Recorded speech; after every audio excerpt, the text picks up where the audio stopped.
And so what we can do though is we can like go back. So like I'm gonna go back to just my testing code console, or testing code project console if it loads. So let's say I scroll down. God, I have so many failed experiments.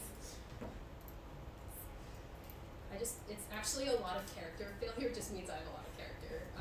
Okay, we're gonna go to this successful one.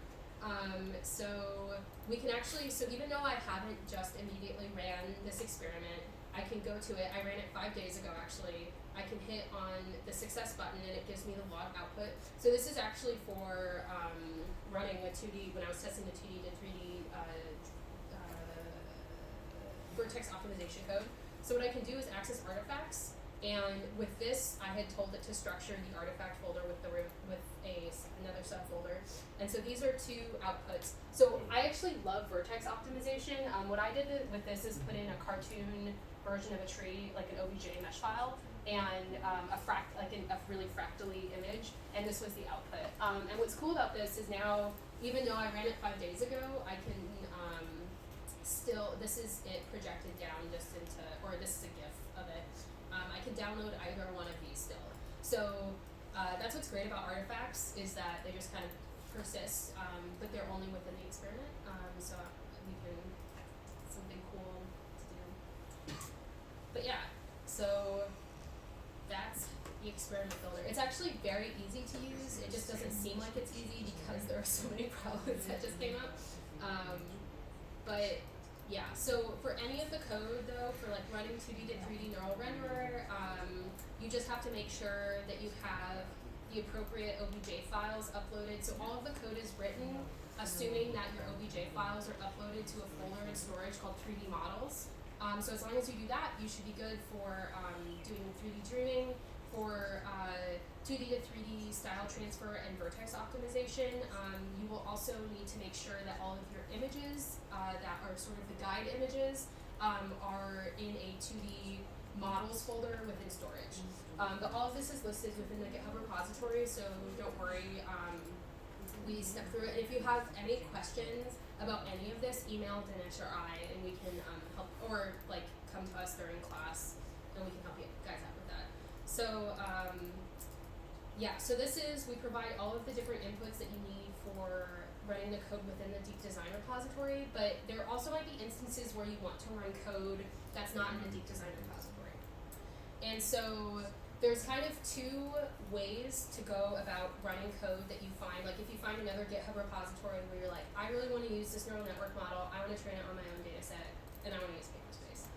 So the first step is that some neural network models will have a training, like a master training function, like train.py, for example, or like run training.sh that that are written to take in inputs. And if this is the case, it's very, very, very easy to run those models on Paperspace. So for example, Pix2Pix HD, which is a domain transfer. It's a domain transfer problem. So I give a brief description sort of like what that means. But basically, you take one data set and you're transferring it into the style of another data set. So you're learning to map between textures, basically, that are defined by images in a data set. And we kind of refer to the input data set as domain A, output data set as domain B. So we call it a domain transfer problem. We're transferring all of the images in domain A to the style of the images in domain B. And Pix2Pix HD is great for this because it actually is designed to work on high resolution images, which is really important when we're doing like aesthetic and kind of like design and that like stuff. And so what we can do, so I'm going to just step through how you run this on Paperspace. So we're going to be using a different Docker image. This is one that the authors of Pix2Pix have actually written. It is assuming that your domain A dataset is stored in storage/train_A, and your domain B dataset is storage_train B.